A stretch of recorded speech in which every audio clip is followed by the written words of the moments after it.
Magandang araw po sa inyong lahat at maraming salamat po sa panonood sa aking YouTube channel. So pag-usapan po natin ang tinatawag na worship hand signals.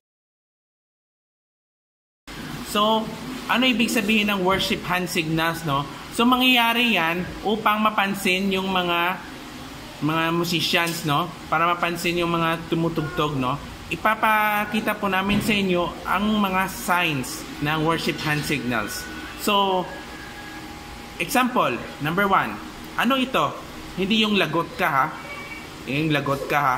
Yan, hindi yan. Yung tinatawag ito ay verse 1. So, how about this one? Yung, hindi yung number 2, ha? Yung hindi yung parang pakyut-pakyut, ha?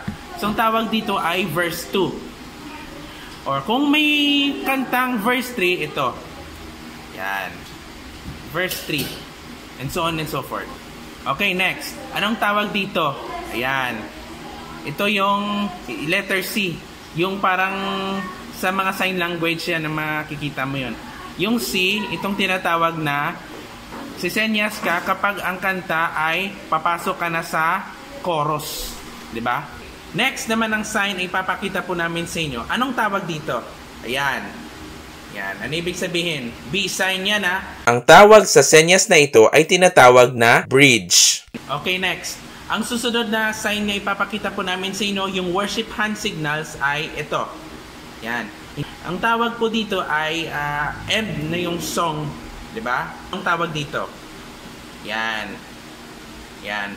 Yung letter L, yan. So, anong ibig sabihin yan? Mangyayari kapag sing the song for the last time. Yan, sing the song for the last time until ma-end yung kanta. Ang susunod na ipapakita po namin sa inyo yung worship hand signals. So worship leader, makinig kayong mabuti itong sign. Anong tawag dito? Yan.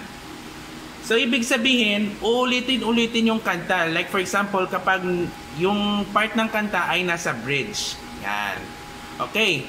So that's all for today sa ating lessons tungkol sa worship hand signals. Itong ang ginawa kong video para sa worship leaders. So that's all for today, guys, and maraming salamat po sa inyong panonood sa aking YouTube channel, and see you again for the next video. Goodbye everyone.